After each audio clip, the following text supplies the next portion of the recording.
su presentación. Gracias, Oliva, muchas gracias. Siempre muy alentador tu comentario. Claro que sí. Pero pregunten, A mí inconformes, también me alegres. encantó. Granita, gracias, Anita. Muy, muy, muy padre. Pero me Muy salí. emocionada, doctor, Sí. muy ¿Qué di- emocionada por escuchar esta forma de expresar lo que es la vida. Qué, qué hermosa. Sí, qué hermoso, ¿verdad? Bueno, pues aquí, que Diosito me perdone, pero sí puedo presumir que esta Escuela Mexicana de Psicología Realista es una construcción de mi hermano Salvador y de su servidor. Él se fue por el ámbito de la filosofía, nunca ha sido un terapeuta, pero siempre ha sido mi maestro, hasta la fecha, en teología y en filosofía. Y yo me decanté por el lado de la psicoterapia y del entrenamiento a las personas para que alcancen su plenitud dentro de estos parámetros que hoy hemos empezado a volver a conocer o a recordar y a dar a conocer para aquellos que no los habían escuchado. ¿Quién más quiere aportar algo, preguntar algo, expresar algo? Sofía, adelante, Sofía. Yo tengo tres preguntas. Bien, bien. ¿Qué criterios utiliza el realismo teórico para validar el conocimiento? Esa es una. La segunda es cómo se aborda la relación entre el sujeto y objeto en la adquisición de conocimiento. Y tres, ¿cuáles son las principales críticas a la capacidad humana de conocer la realidad desde una perspectiva realista? Muy bien. Repíteme tu primer pregunta y vamos una por una. ¿Cuál fue Va. la primera? ¿Qué criterios utiliza el realismo teórico para validar el conocimiento? La percepción, la experiencia y la lógica. Ok. O sea, no estando yo lesionado neurológicamente, no estando yo ciego o sordo, puedo percibir la realidad como ella es. Esto no implica que de forma invariable y absoluta siempre voy a percibir la realidad como ella es, sino que es una potencia a desarrollar. De Ok. tal manera que la experiencia es perfeccionable, el conocimiento es perfectible, la lógica es agudizable. Ok. Esto se opone a lo que se llama realismo exagerado o realismo absoluto, que es una corriente profundamente equivocada que dice que la capacidad humana es tan perfecta que siempre podemos conocer la realidad como ella es. Y esto es falso. La verdad es que podemos conocer la realidad como ella es, pero no siempre. Ok. Porque aunque la realidad es objetiva e invariable e inmodificable, el conocimiento que yo tengo de ella es perfeccionable. Ese es el criterio número uno. La realidad es lo que es, pero mi conocimiento respecto de ella es perfectible. Si no, no habría necesidad de la experiencia. Ajá. Ok. Y obviamente más sabe el diablo por viejo que por diablo, como dice el dicho, ¿no? Sí. Bien, esto es el primer criterio. Realidad objetiva, absoluta y perfecta en sí misma, conocimiento perfectible, cambiable, profundizable, ampliable, matizable. Nunca perfecto. El conocimiento perfecto solamente lo alcanzaremos después de esta vida,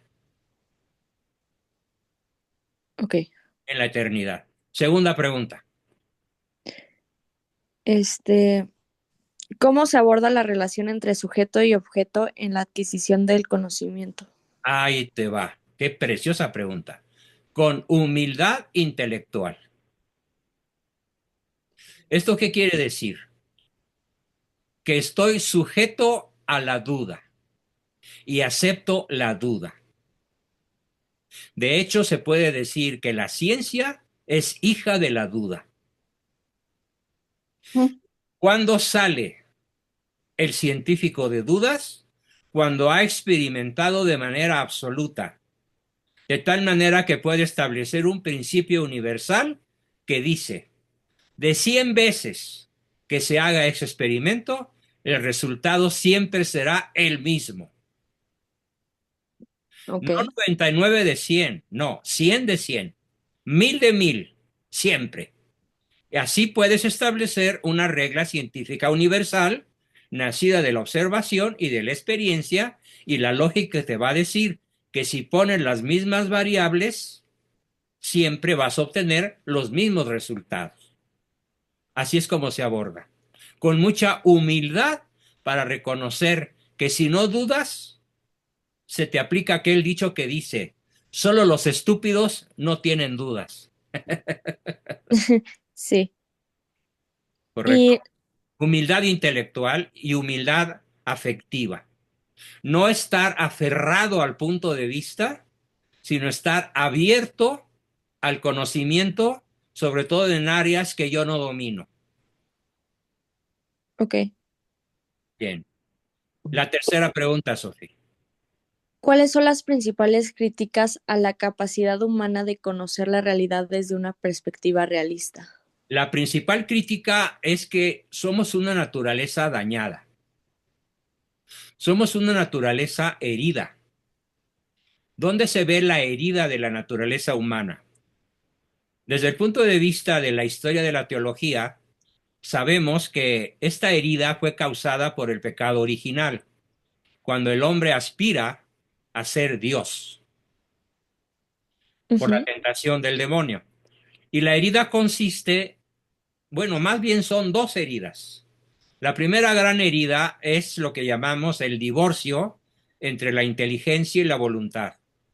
Te pongo un ejemplo. Un fumador crónico puede estar perfectamente consciente de que cada cigarro es un taco de cáncer, sí, generalmente hablando. Pero el conocimiento que tiene de que cada cigarro es un taco de cáncer no lo motiva en grado suficiente para dejarlo. ok, O sea que su voluntad no sigue ciegamente los dictados de la inteligencia. Esta dualidad es una ruptura existencial. Entonces, la principal crítica que podemos hacer al realismo es que si no tomamos en cuenta esa herida, estamos desconociendo nuestra propia naturaleza actual. Por lo tanto, tenemos que estar humildemente abiertos a reconocer nuestras incongruencias. Cuando pensamos una cosa, pero hacemos lo distinto a eso que pensamos. Mm, ok. Y hablando de la naturaleza, ¿de Sí. qué manera el realismo teórico fundamenta la ética y la naturaleza del ser? Ah, muy bien. El realismo ético lo vamos a ver en la próxima sesión en detalle, pero te lo anticipo. La ética depende de aquello que es bueno para el ser como tal.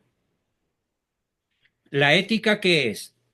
Es la ciencia, parte de la filosofía, que determina la bondad o maldad de los actos humanos libres en función de la finalidad de la naturaleza humana. ¿Cuál es la finalidad suprema de la naturaleza humana? ¿Para qué fuimos creados? Para ser ¿Para, libres, para qué? para ser libres. O sea, la principal característica de, bueno, del ser humano es la libertad. Sí, pero la libertad ¿es una finalidad o es un medio? Es un medio. Un medio. ¿Para lograr qué? Llegar a la Dios, ¿no? vida eterna. Llegar a, Bien, correcto, la vida eterna, llegar a Dios. Entonces, ¿qué es lo bueno? De acuerdo con tu naturaleza humana, lo bueno es todo aquello que te acerca al conocimiento y a la posesión de Dios de modo absoluto, trascendente y definitivo por el resto de la eternidad. ¿Qué es lo bueno para un cactus? Poca agua, terreno inclinado, terreno arenoso. ¿Qué es lo que mata a un cactus? Terreno plano, tierra de humus y mucha agua. ¿Por qué? Porque es contrario a su naturaleza.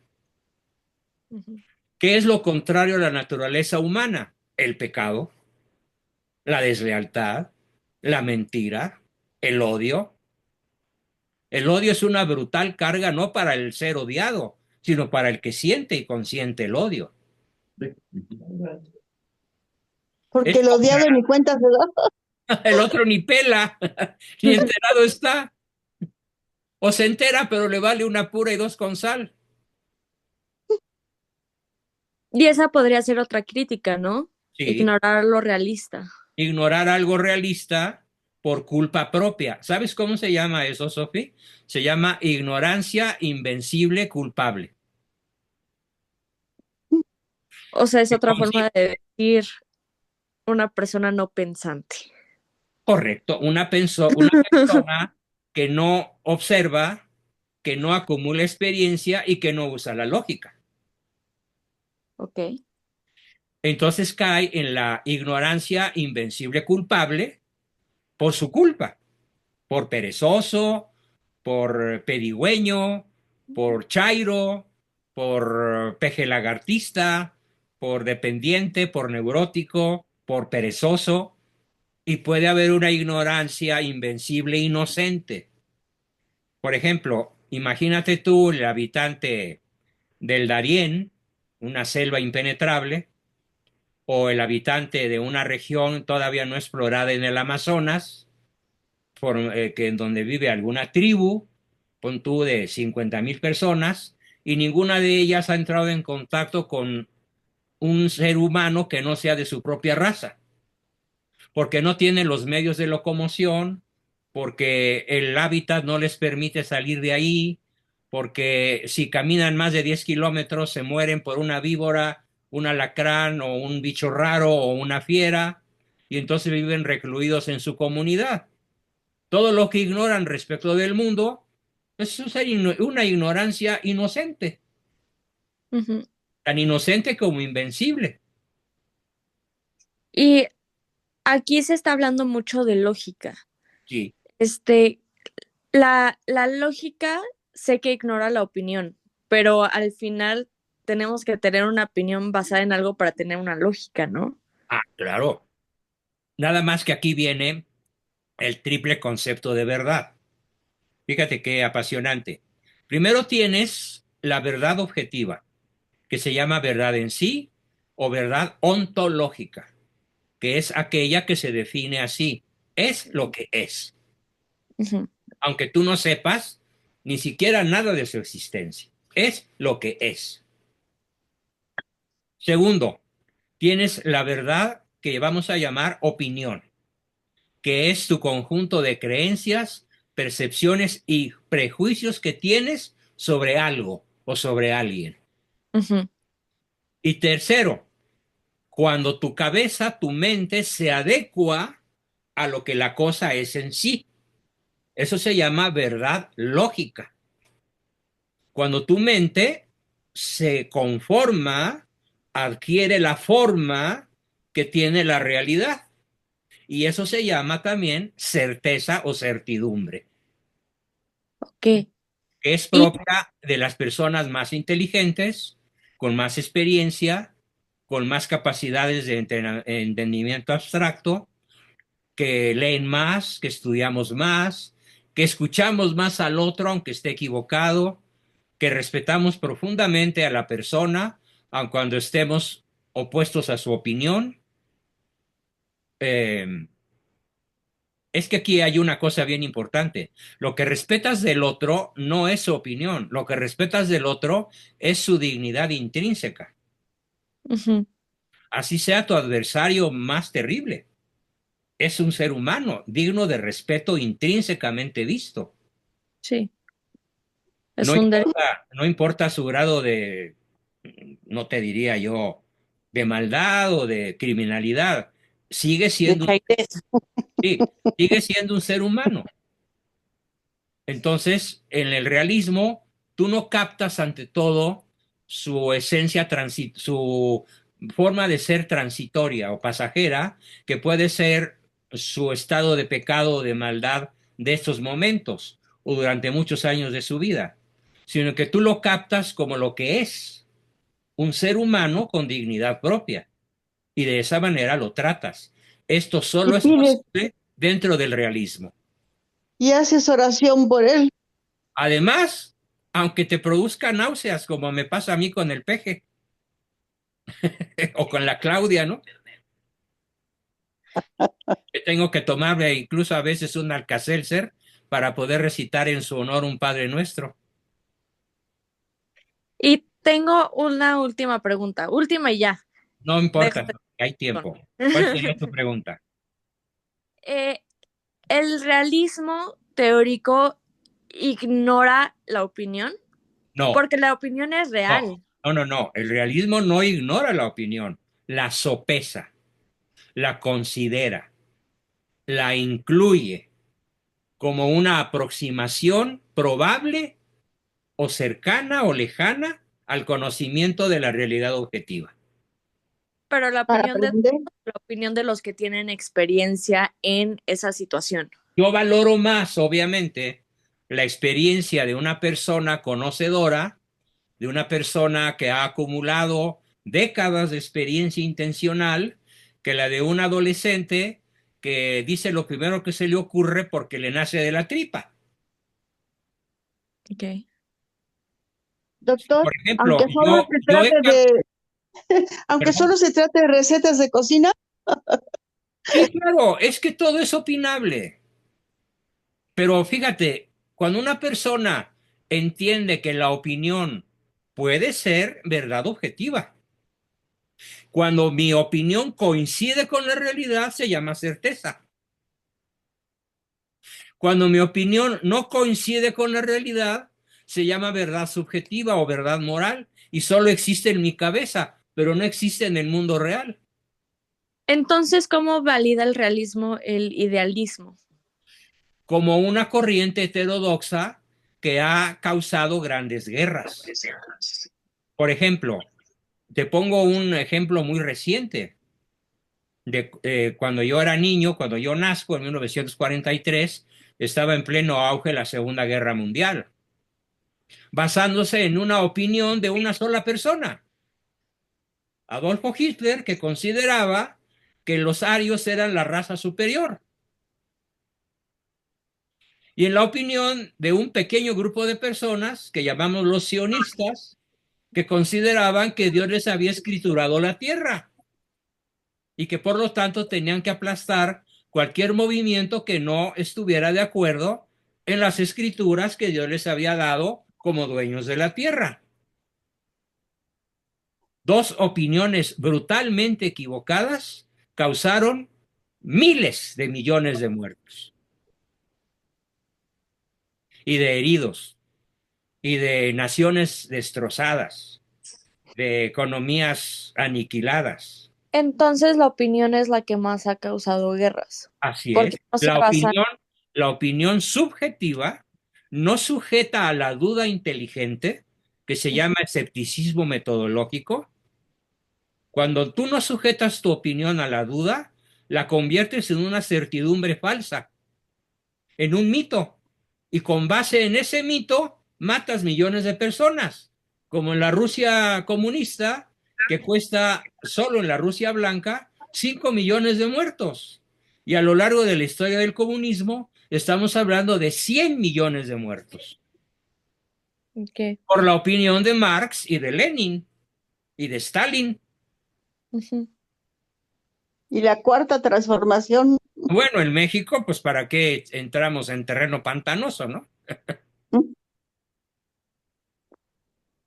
Okay. Doctor, ¿le puedo pedir algo? Claro, Cristi. Si nos puede mandar mañana, esta noche, quisiera compartirla como un regalo de Navidad. Mira, como tengo a mi esposa en camita, no creo poderlo enviar hoy, pero te aseguro que mañana antes del mediodía tienes el video y la literatura en Word que escribí sobre el tema, Incluyendo los comentarios. incluyendo comentarios, por supuesto. No solamente Gracias, para ti, sino para todo el grupo. gracias, doctor. Muy bien. Alejandro, adelante y luego Héctor. Gracias, Sofi, por tus brillantes preguntas. Muchas gracias. Una pregunta, ¿qué tiene? ¿Por Anita. qué está enferma? ¿Está enferma Patty o qué? Pues yo creo que pescó algo en el avión de regreso, igual que Jesús. Qué barbaridad. Hasta ayer había aquí en Huixquilucan un frío terrible, estábamos a No, 3 grados está haciendo un frío espantoso.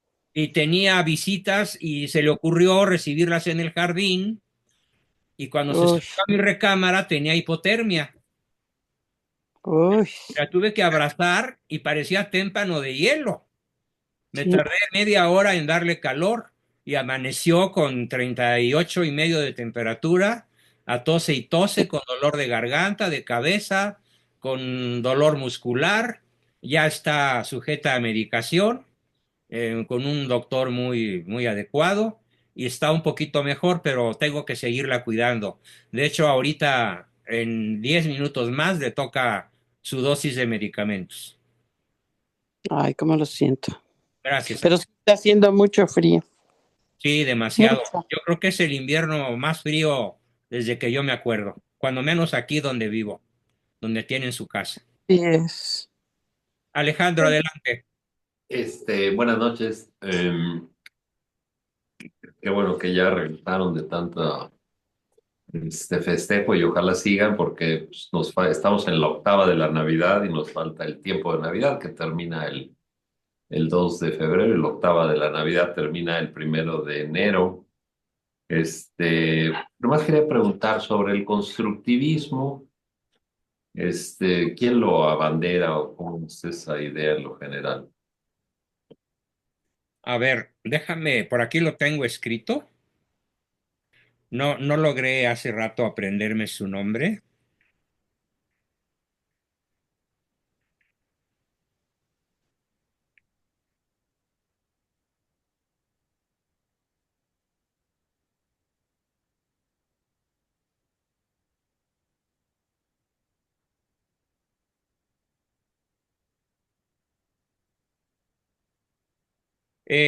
Por ejemplo, tienes al más famoso Jean Piaget.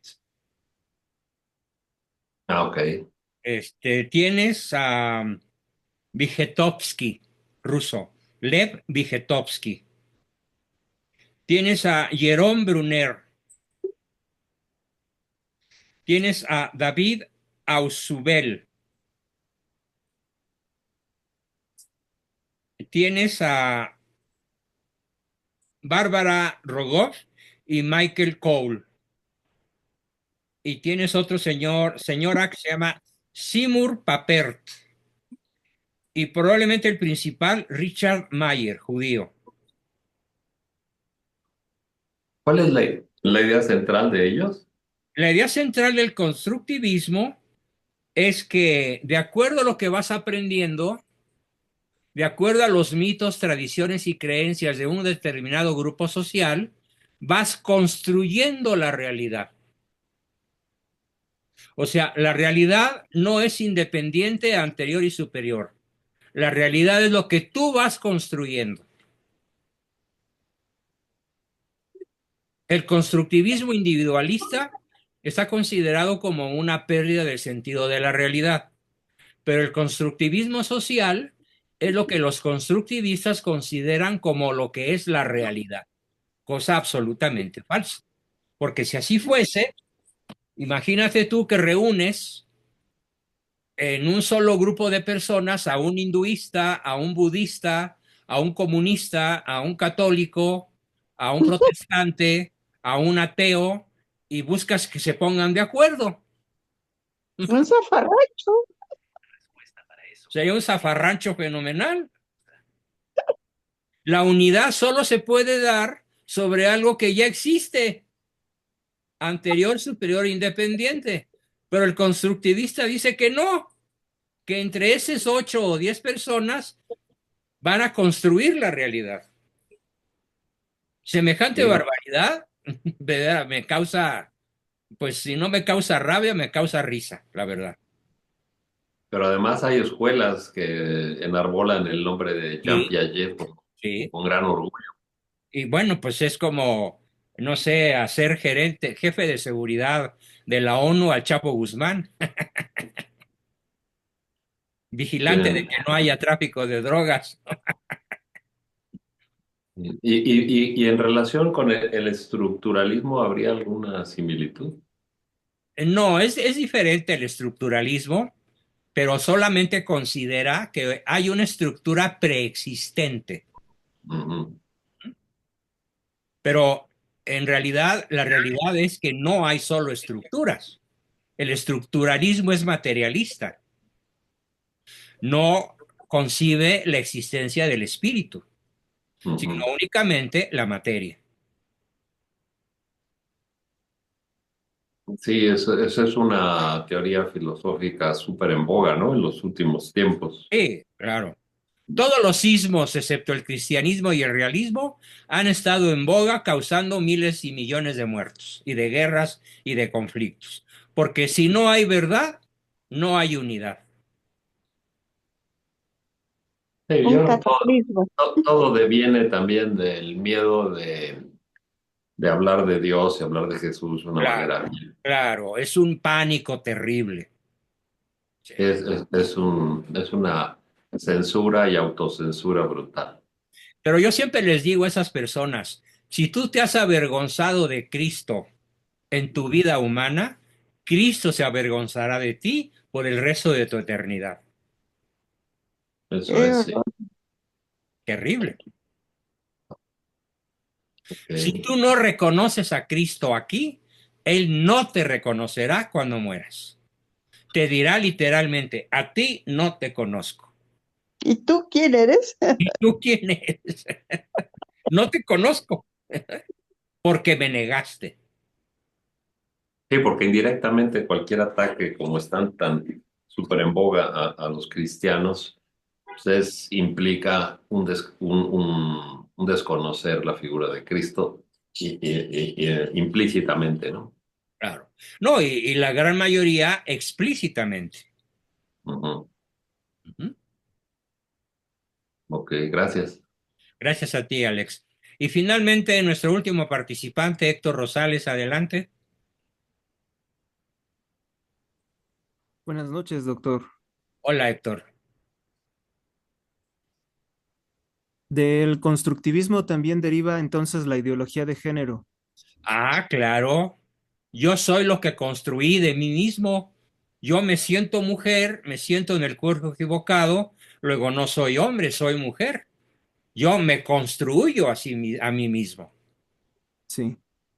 La mejor crítica que he escuchado o leído sobre esto es la crítica que hace Benedicto XVI, cuando dice, el hombre, el ser humano ha caído tanto en el abismo de la maldad y la ignorancia que ya no se contenta con hacer caso omiso de la ley de Dios, sino que se ha erigido a sí mismo en Dios. ¿Quién? Lo dice Benedicto XVI,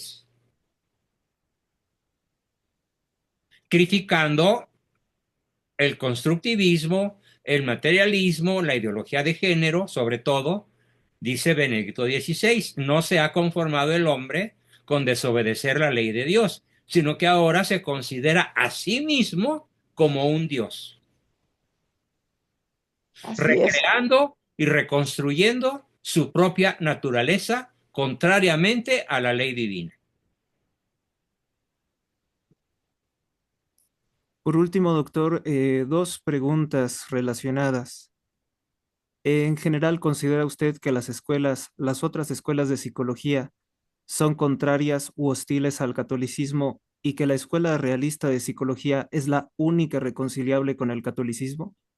Es que estoy parcialmente de acuerdo con lo que dices, pero yo no diría reconciliable. Yo diría que la escuela realista de psicología, sobre todo mi escuela mexicana de psicología realista, no es que sea reconciliable, es que es intrínsecamente católica. Y entonces las otras escuelas no habría forma No de... hay manera de. Si no admiten la filiación divina, si no admiten la existencia del alma inmortal, si no admiten la incrustación de Cristo, Dios, hombre, en la historia humana, si no admiten la redención, si no admiten la gracia, si no admiten la acción del Espíritu Santo, si no admiten en el fin último de la existencia humana, que es ser elevados al orden sobrenatural para conocer y amar al nivel que Dios ama y conoce, no es posible la salud mental. No es posible. Perdón, profesor. Yo he escuchado de la psicología reconstructiva. No, es otra, perdón, marihuanada. Oh, ¿Tiene usted algún dato estadístico de qué clase de psicólogos abundan más? O sea, ¿de qué escuela son los que abundan más? Los más Sí, actualmente los conductistas, conductistas. el conductismo, De que Pablo, sostiene que somos un conjunto de reflejos condicionados. como los animales, como la etología. Sí, exactamente, somos animalitos irracionales, sujetos sin voluntad, sin libre albedrío, que somos el resultado de nuestras experiencias, nada más. Sí, porque es la que enseñan en la UNAM. Claro, es la que enseñan en la UNAM. Sí. Pero los conductivistas han sido, por ejemplo, cobardes al momento de los pacientes que quieren recibir, por ejemplo, tratamiento contra alguna atracción por personas del mismo sexo, ¿Y sabes qué hacen? Los porque reconcilian con su homosexualidad. pero eso es contrario al conductivismo, ¿no? Ellos tendrían que buscar alguna forma de generarles una aversión a su conducta, ¿no? No, bueno, si el cliente lo pide, le dan lo que el cliente pide. Pues vamos el día de hoy con el origen de la Reafirmar famosísima su estrella. condición. ¿Sí me explico? Si un paciente le dice a un psicólogo conductista, yo quiero dejar mi homosexualidad, ¿está usted seguro? Sí. Bueno, entonces vamos a crear una técnica de repulsión a la homosexualidad. Se supone, ajá. ¿Sí? Eso se da mucho entre el conductismo.